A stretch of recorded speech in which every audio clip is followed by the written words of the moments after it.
नमस्कार। आज हम एक बहुत ही प्रभावशाली किताब पर बात करने वाले हैं। हाँ, बेंजामिन ग्राहम की द इंटेलिजेंट इन्वेस्टर। बिल्कुल, और इसमें जेसन ज़्विग की जो कमेंट्री है वो भी कमाल की है। हम पूरी किताब तो नहीं पर उसके कुछ जरूरी हिस्सों पर गहराई से बात करेंगे। सही कहा। ये अंश भी ग्राहम की जो निवेश की सोच है उसका सार समझने के लिए काफी है। हाँ, और ग्राहम कोई ऐसे वैसे नाम नहीं है। बिल्कुल नहीं, उन्हें सिक्योरिटी एनालिसिस का मतलब शेयरों के मूल्यांकन का जनक माना जाता है। तो आज हमारी कोशिश क्या रहेगी? हमारी कोशिश रहेगी कि इन हिस्सों से ग्राहम के निवेश दर्शन के जो मूल सिद्धांत हैं उन्हें समझें। और ये सिद्धांत आज भी उतने ही काम के हैं ना? हाँ बिल्कुल, दशकों बाद भी हम ये समझने की कोशिश करेंगे कि एक इंटेलिजेंट इन्वेस्टर कैसे बना जाए और बाजार के उतार चढ़ाव से, उस शोर से कैसे निपटा जाए। एग्जैक्टली। तो चलिए शुरू करते हैं ये पड़ताल। देखते हैं ग्राहम के ये विचार कैसे एक निवेशक को बेहतर फैसले लेने में मदद कर सकते हैं। अच्छा, तो सबसे पहले ये बेंजामिन ग्राहम थे कौन और क्यों सुने हम इनकी बात? देखिए, जैसा ज़्विग भी बताते हैं, ग्राहम सिर्फ एक कामयाब निवेशक नहीं थे। हाँ, वो उससे कहीं बढ़कर थे। मतलब वो एक विचारक थे। उन्होंने निवेश को व्यवहारिक सोच दी, उसे अटकलबाजी, जुए के दायरे से बाहर निकाला और एक आधुनिक पेशे जैसा बना दिया। हाँ बिल्कुल, एक व्यवस्थित तर्क संगत काम बना दिया। और उनके हिसाब से ये इंटेलिजेंट इन्वेस्टर कौन है? क्या इसके लिए बहुत तेज दिमाग, कोई खास डिग्री चाहिए? नहीं नहीं, बिल्कुल नहीं। ग्राहम के लिए इंटेलिजेंट का मतलब आईक्यू या अकादमिक डिग्रियों से था ही नहीं। तो फिर ये स्वभाव का गुण है, कैरेक्टर का। हाँ, मतलब धैर्य रखना, अनुशासन में रहना, अच्छा, सीखने की इच्छा रखना, अपनी भावनाओं पर, इमोशंस पर काबू पाना, और शायद सबसे जरूरी, स्वतंत्र रूप से सोचना, भीड़ के साथ नहीं बहना। ये तो बड़ी दिलचस्प बात है। मतलब सिर्फ स्मार्ट होना काफी नहीं है। बिल्कुल काफी नहीं है। ज़्विग ने कुछ उदाहरण भी दिए हैं, जैसे LTCM हेज फंड का डूबना। हाँ, उसमें तो नोबेल पुरस्कार विजेता भी थे। हाँ, और सर आइजैक न्यूटन का भी उदाहरण है। इतने महान वैज्ञानिक, न्यूटन, उन्होंने क्या किया? वो भी साउथ सी बबल के चक्कर में फंस गए थे, अपनी समझ खो बैठे और नुकसान उठाया। कमाल है। मतलब कैलकुलस बनाने वाला भी निवेश में गलती कर सकता है। हाँ, तो ये साफ दिखाता है कि तेज बुद्धिमत्ता निवेश में सफलता की गारंटी नहीं है। स्वभाव, आपका चरित्र ज्यादा मायने रखता है। ये तो बहुत बहुत जरूरी बात है। अच्छा, ग्राहम एक और चीज पर बहुत जोर देते थे। किस पर? निवेश और सट्टाबाजी, इन्वेस्टमेंट और स्पेकुलेशन, इसके बीच का फर्क। आज तो ये लाइन बहुत धुंधली सी लगती है, नहीं? हाँ, बहुत ज्यादा। और ये फर्क समझना बेहद जरूरी है। ग्राहम की परिभाषा तो बहुत सीधी है। क्या है वो? निवेश वो है जो पूरी जांच पड़ताल मतलब एनालिसिस के बाद आपके मूलधन, आपके प्रिंसिपल की सुरक्षा का वादा करे और साथ ही एक संतोषजनक रिटर्न भी दे। और जो ऐसा ना करे, जो इस कसौटी पर खरा ना उतरे, वो सट्टा है, स्पेक्यूलेशन। सीधी सी बात। लेकिन लोग अक्सर घालमेल कर देते हैं, खासकर जब बाजार चढ़ रहा हो। बिल्कुल यही होता है, लोग सट्टेबाजी को ही निवेश समझ बैठते हैं। ग्राहम ने आगाह किया था कि किसी इंडस्ट्री में ग्रोथ की बहुत अच्छी संभावनाएं दिखना एक बात है, और निवेशकों को उससे फायदा होना वो बिल्कुल दूसरी बात है। अच्छा, ऐसा क्यों? खासकर तब जब हर कोई वही उम्मीद कर रहा हो और शेयर की कीमत पहले ही आसमान पर पहुंच चुके हो। हाँ, ये बात तो है। एयरलाइन इंडस्ट्री का शुरुआती दौर याद करें, या 2000 के आसपास का इंटरनेट बूम, उम्मीदें तो जबरदस्त थी। हाँ बिल्कुल, .com बबल। पर नतीजा ज्यादातर निवेशकों के लिए विनाशकारी रहा। भविष्य की निश्चितता का दावा अक्सर बस एक छलावा होता है। ज़्विग ने डे ट्रेडिंग के खतरों का भी जिक्र किया है। वो प्यूमा टेक्नोलॉजी का उदाहरण था शायद। हाँ, वो पागलपन था। और कुछ ऐसे फॉर्मूले भी जो कुछ समय के लिए चले, जैसे जनवरी इफेक्ट। हाँ, कि जनवरी में खरीदो तो फायदा होगा। हाँ, पर लंबे समय में ये सब फेल हो गए। इससे सीखने वाली बात क्या है? क्या है? कि सिर्फ इसलिए कोई तरीका अपनाना कि वो अभी चल रहा है, ये बहुत खतरनाक हो सकता है। टिकाऊ सफलता अंदर से आती है। अंदर से मतलब? ग्राहम का मानना था, निवेश में आपका सबसे बड़ा दुश्मन आप खुद हो सकते हो। बाजार का मूड क्या है उसे अपने फैसलों पर हावी मत होने दो। धैर्य रखो, आत्मविश्वास रखो, और वॉल स्ट्रीट से आने वाली हर टिप या तथ्य पर आंख बंद करके भरोसा मत करो। सही बात है। आपकी सफलता इस पर कम निर्भर करती है कि आपके शेयर क्या करते हैं, और ज्यादा इस पर कि आप क्या करते हैं। बिल्कुल। तो चरित्र और अनुशासन के बाद ग्राहम के निवेश का एक और मजबूत स्तंभ, मार्जिन ऑफ सेफ्टी, सुरक्षा का मार्जिन। इसका क्या मतलब हुआ? इसका मतलब बहुत आसान है लेकिन बहुत गहरा है। बताइए। किसी भी चीज के लिए, किसी भी निवेश के लिए उसकी असल कीमत से ज्यादा भुगतान न करना। अच्छा। चाहे वो कितनी भी अच्छी क्यों ना लग रही हो। अच्छा। ये अपनी गलतियों से बचने का एक तकिया है, एक कुशन है। आप भविष्य का अंदाजा लगाने में कितने भी अच्छे क्यों ना हो, गलतियां तो होंगी। हाँ, ये तो पक्का है। तो मार्जिन ऑफ सेफ्टी आपको उन गलतियों के बुरे नतीजों से बचाता है। ग्राहम कहते हैं कि किसी निवेश से भविष्य में कितना रिटर्न मिलेगा, ये बहुत हद तक इस पर निर्भर करता है कि आपने उसे आज किस कीमत पर खरीदा है। जितनी ज्यादा कीमत, उतना ही कम रिटर्न। सिंपल गणित है। तो सिंपल, पर लोग अक्सर भूल जाते हैं, खासकर जब सब खरीद रहे हो। बिल्कुल। और फिर वो मिस्टर मार्केट वाली कहानी। हाँ, वो तो बहुत मशहूर है। वो क्या है, जरा बताइए। हाँ, ये ग्राहम की शायद सबसे अच्छी एनालॉजी है। सोचिए कि आपका एक बिजनेस पार्टनर है जिसका नाम है मिस्टर मार्केट। ठीक है। वो रोज आपके पास आता है और आपके हिस्से के शेयर खरीदने या आपको अपने शेयर बेचने का एक भाव बताता है। रोज? हाँ, रोज। और उसका मूड बदलता रहता है। कभी वो बहुत ज्यादा उत्साहित होता है, एकदम यूफोरिक, और बहुत ऊंची कीमत मांगता है। और कभी वो बहुत डरा हुआ और निराश होता है, पैनिक्ड, और बहुत कम कीमत पर अपने शेयर बेचने को तैयार हो जाता है। तो एक इंटेलिजेंट इन्वेस्टर क्या करता है मिस्टर मार्केट का? इंटेलिजेंट इन्वेस्टर मिस्टर मार्केट के मूड का गुलाम नहीं बनता, बल्कि उसके मूड का फायदा उठाता है। कैसे? जब मिस्टर मार्केट डरा हुआ हो और कीमतें बहुत कम, मतलब अनुचित रूप से कम हो, तब वो खरीदने के बारे में सोचता है। और जब वो बहुत ज्यादा खुश हो? जब मिस्टर मार्केट बहुत ज्यादा आशावादी हो और कीमतें आसमान पर हो, तब वो बेचने पर विचार कर सकता है। और सबसे अच्छी बात यह है कि आप मिस्टर मार्केट को पूरी तरह नजरअंदाज भी कर सकते हैं। अगर उसकी पेशकश आपको पसंद नहीं तो कोई बात नहीं, कल फिर आएगा वो। आपको उसके साथ रोज सौदा करने की कोई मजबूरी नहीं है। ये तो कमाल का नजरिया है। वो इंक टॉमी स्टॉक का उदाहरण याद आता है। कंपनी भारी घाटे में थी। हाँ। और उसका मूल्यांकन $25 अरब तक पहुंच गया था। हाँ। ये तो मिस्टर मार्केट के पागलपन का सटीक उदाहरण है। बिल्कुल, ये दिखाता है कि बाजार कितना ज्यादा तर्कहीन, इरैशनल हो सकता है। ज्विग ये भी बताते हैं कि हमारा दिमाग ही कई बार हमें निवेश में फंसाने के लिए बनाए। मतलब हम बिना वजह पैटर्न ढूंढते हैं जहाँ कोई पैटर्न होता नहीं, और हम नुकसान से इतना डरते हैं, हमारी वो दिमाग की एमिगडाला जी हाँ। की प्रक्रिया, हाँ, लॉस अवर्जन, हाँ, कि हम अक्सर घबराकर गलत समय पर बेच देते हैं। ग्राहम ने मजाक में कहा भी था कि शायद निवेशक ज्यादा सुखी रहेंगे अगर उनके शेयरों का रोज का भाव उन्हें पता ही ना चले। हाँ, ताकि वो इस रोज के उतार चढ़ाव के भावनात्मक दबाव से, उस इमोशनल रोलर कोस्टर से बच सके। सही बात है। खैर, इन सिद्धांतों को समझने के बाद सवाल ये उठता है कि इन्हें असलियत में लागू कैसे करें। यहीं पर पोर्टफोलियो नीति और स्टॉक चुनने के तरीकों की बात आती है। बिल्कुल। हाँ, तो ग्राहम ने दो तरह के निवेशकों की बात की, डिफेंसिव यानी रक्षात्मक और एंटरप्राइजिंग यानी उद्यमशील। पहले डिफेंसिव की बात करते हैं, जो ज्यादा जोखिम नहीं लेना चाहता, ज्यादा माथापच्ची नहीं करना चाहता, उसके लिए क्या सलाह है? डिफेंसिव निवेशक के लिए ग्राहम की सलाह सीधी है। उसे चाहिए अच्छी क्वालिटी के बॉन्ड्स और बड़ी जानी मानी आर्थिक रूप से मजबूत कंपनियों के शेयरों का मिला जुला पोर्टफोलियो। अच्छा, और वो भी डाइवर्सिफाइड होना चाहिए, मतलब कई अलग अलग कंपनियों के शेयर। मुख्य लक्ष्य है सुरक्षा और स्थिरता, कम सिरदर्द। लेकिन आजकल एक बड़ी चिंता है महंगाई, इन्फ्लेशन। क्या स्टॉक इससे हमेशा बचाते हैं? ये थोड़ा पेचीदा सवाल है।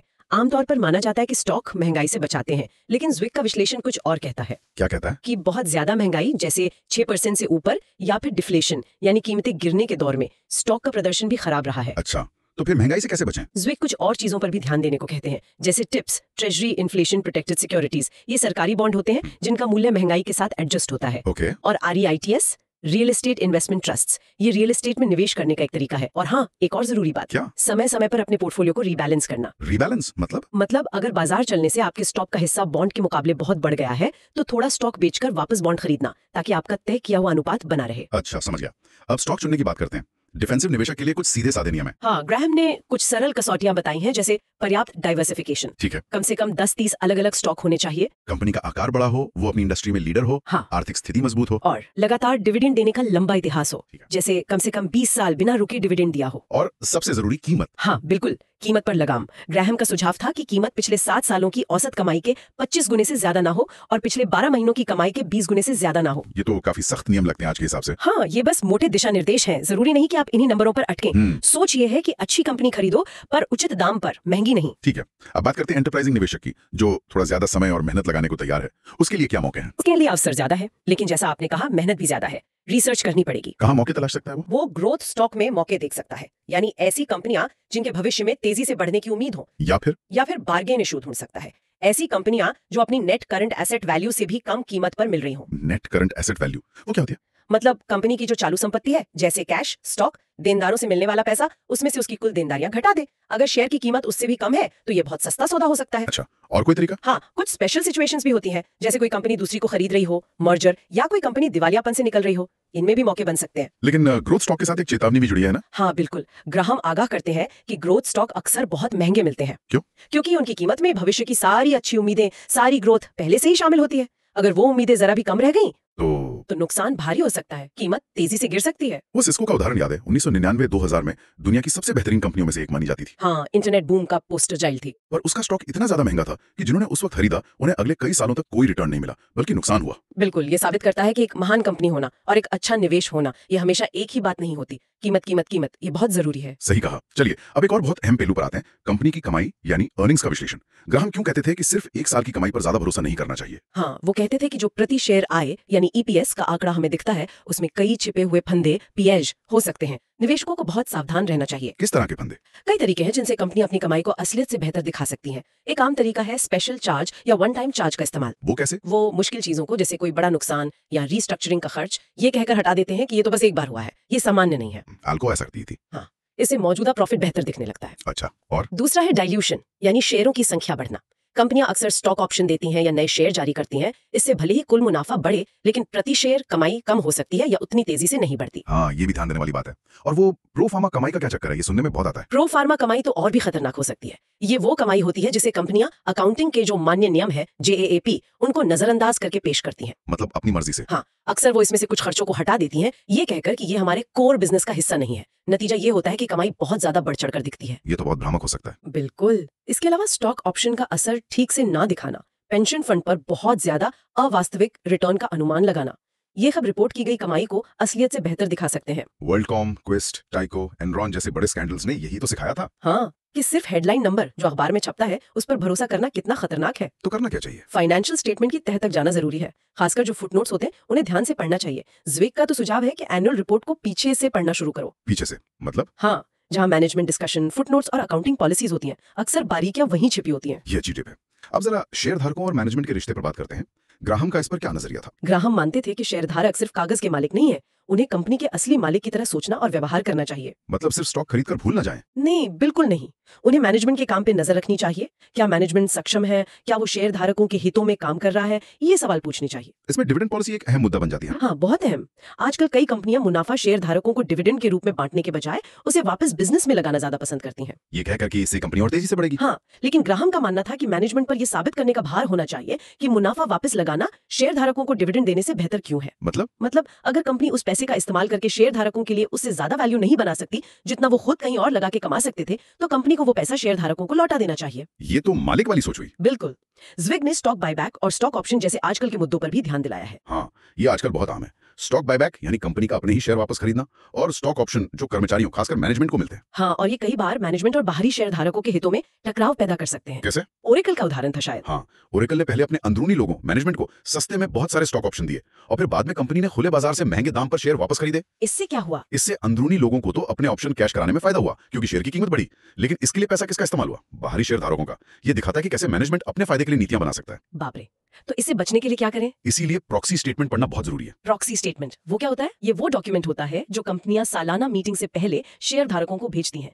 इसमें मैनेजमेंट की सैलरी, बोनस, स्टॉक ऑप्शन और अगर उनके कोई हितों के टकराव हैं उसकी जानकारी होती है। अच्छा, ये तो ज्यादातर लोग फेंक देते होंगे। हाँ, शायद, लेकिन इंटेलिजेंट इन्वेस्टर को इसे पढ़ना चाहिए। ये तो वाकई आंखें खोलने वाली बात है। अच्छा, आखिर में वॉरेन बफे का वो मशहूर लेख है the super investors of Graham and Doddsville, उसका जिक्र करते हैं। वो ग्राहम के सिद्धांतों को कैसे सही साबित करता है। हाँ, वो लेख कमाल का है। बफे ने उसमें दिखाया है कि कैसे ग्राहम के कई छात्र जिन्होंने ग्राहम से निवेश सीखा, उन्होंने लंबे समय तक लगातार बाजार को बड़े अंतर से हराया। सबने? हाँ, उन्होंने कई उदाहरण दिए और ये सब अलग अलग तरीके से निवेश करते थे। अच्छा, मतलब सबका स्टाइल एक जैसा नहीं था? नहीं, बिल्कुल नहीं। जैसे वॉल्टर श्लॉस थे, वो सैकड़ों छोटी छोटी अनजान सी कंपनियों के शेयर खरीदते थे जो अपनी वैल्यू से बहुत सस्ते मिल रहे हों। बहुत ज्यादा डाइवर्सिफाइड पोर्टफोलियो रखते थे। और बिल रुआन सिकोया फंड वाले बिल्कुल उल्टा करते थे। वो कुछ चुनिंदा गिनी चुनी बड़ी कंपनियों पर ही फोकस करते थे जिनमें उन्हें बहुत ज्यादा भरोसा होता था। और चार्ली मंगर तो और भी कम कंपनियों में पैसा लगाते थे, बहुत गहराई से रिसर्च करके। तो सबके रास्ते अलग थे। हाँ, सबके रास्ते अलग थे, लेकिन उन सबकी सोच का आधार एक ही था। क्या? वही ग्राहम के सिद्धांत, किसी चीज की असली कीमत वैल्यू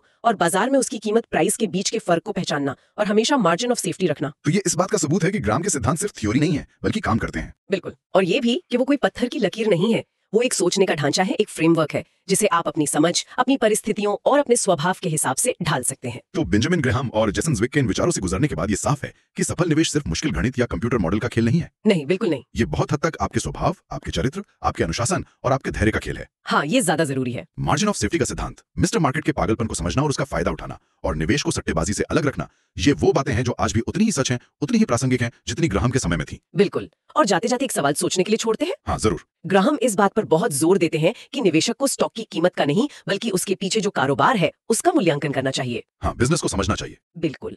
अब आज के इस दौर को देखिए, हर तरफ से सूचनाओं की बौछार हो रही है। टीवी, इंटरनेट, सोशल मीडिया, बाजार का शोर लगातार हमारा ध्यान खींचता है। सही बात है। ऐसे में क्या एक आम निवेशक वाकई भीड़ से अलग रहकर अपनी भावनाओं पर पूरी तरह काबू पाकर सिर्फ तथ्यों और अपने विश्लेषण के आधार पर स्वतंत्र फैसले ले सकता है? ये कितना मुश्किल है। ये तो सोचने वाली बात है। और यहीं पर शायद पास्कल के दांव वाली बात थोड़ी जुड़ती है। पास्कल का दांव वो क्या था? पास्कल का तर्क था कि भगवान के होने या न होने की संभावना चाहे जो भी हो, अगर आप भगवान में मानते हैं और वो हुए तो आपको अनंत फायदा होगा, अगर नहीं हुए तो थोड़ा नुकसान।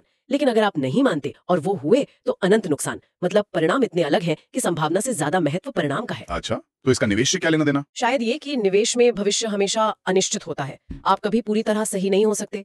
तो क्या मार्जिन ऑफ सेफ्टी का पालन करना, यानी हमेशा सस्ते में खरीदना, गलत होने के बुरे परिणामों से बचने का सबसे भरोसेमंद तरीका है? भले ही आपको लगे कि किसी महंगे स्टॉक के चलने की संभावना ज्यादा है। मतलब नुकसान से बचना ज्यादा जरूरी है बड़े फायदे की उम्मीद से। शायद इस पर सोचना फायदेमंद हो सकता है। क्या मार्जिन ऑफ सेफ्टी अपनाना अनिश्चितता के सामने सबसे समझदारी भरा दाव है?